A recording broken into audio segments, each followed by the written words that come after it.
Let's talk about the fact that you have a Christmas tree up. It's Christmas in July, or it was Christmas in July. It's Christmas all year round at Rocky Hill Nutrition.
I just flip the switch.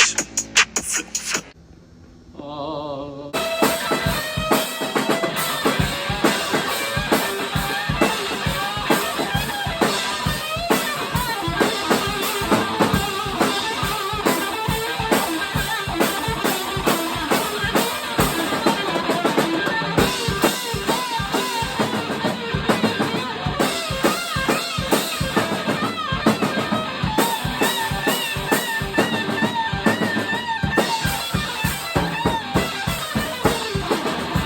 How important would you say foresight is in live performance? Do you think it's important to think about what you're about to do next, or do you find it better to kind of let it flow? I think it's you drill it like a damn robot in your own spare time. I believe in practice, but then when you're on the stage, it's like you have to actually let go, actually kind of be willing to be a retard. So why do you think so many bands kind of take that opposite approach to that, where they're just like, at practice, let's let loose. When we're on stage, it's tight and, locked. I think a lot of people are like song oriented, like they want to like just present their song in like an Apollonian way. Like, have you heard that words, Apollonian, Dionysic?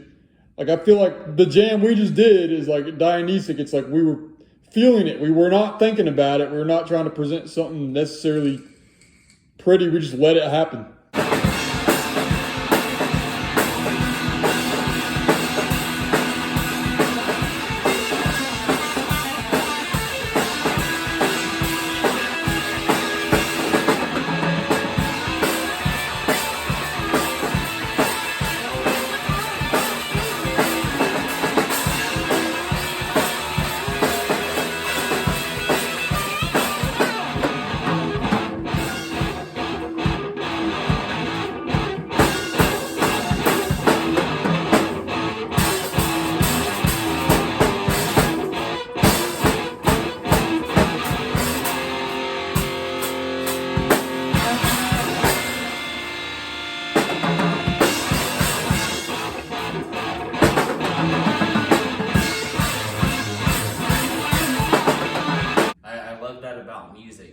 right? It's like the cliff with the safety net on it. You never know it's there.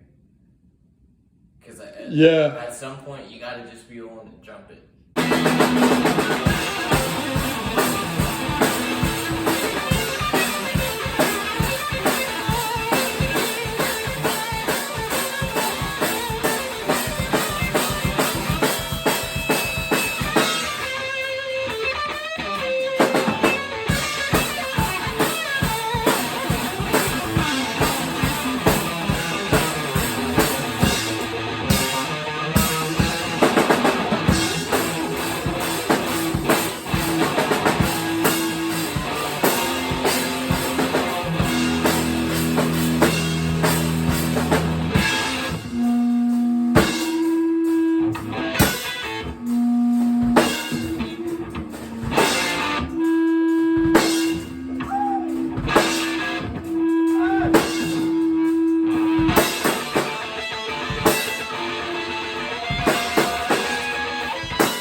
Tell me about the magic that just happened. That's improv. I mean, I don't know. Like we were just talking about chemistry. Some bands like go their whole existence and never find that, and it's just I'm not gonna say you either have it or you don't, because you can definitely build them. No, I am gonna say you can have it or you don't, because if you have it, you can build on it and make it better. If you don't, man, I mean, you can't make chemistry. Well, yeah, no, like I said before, I just turned on this camera. Is we don't find guys that can often jam like we just did. It's not like trying to be like, oh, look at us, so brag about this. But to me, it's magical, because even if it sounds sloppy or whatever, it's like we both are in sync on the same kind of thing. We're both listening to each other.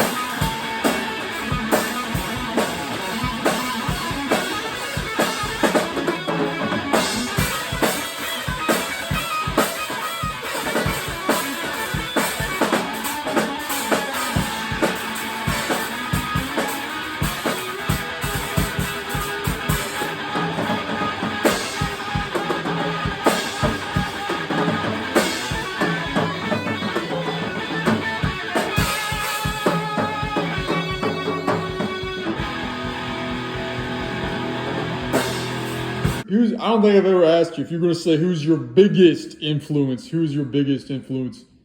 We're talking about musically in general, vocals. Like what pops into your head first, like that first thought, All right. without even thinking about it. Wow. So yeah, I guess without thinking about it, the first person who popped in my head was probably Jay Dilla. Which is weird because he's a producer, he's not even a drummer.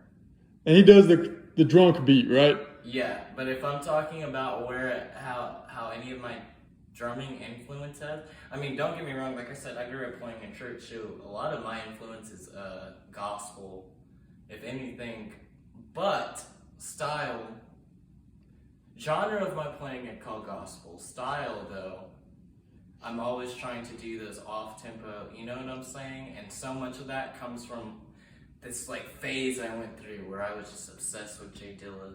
And I don't know, it seems like it's just stuck. Like I find myself constantly trying to figure out how could I stick a beat like that on top of whatever I'm playing. I need to get more influence actually.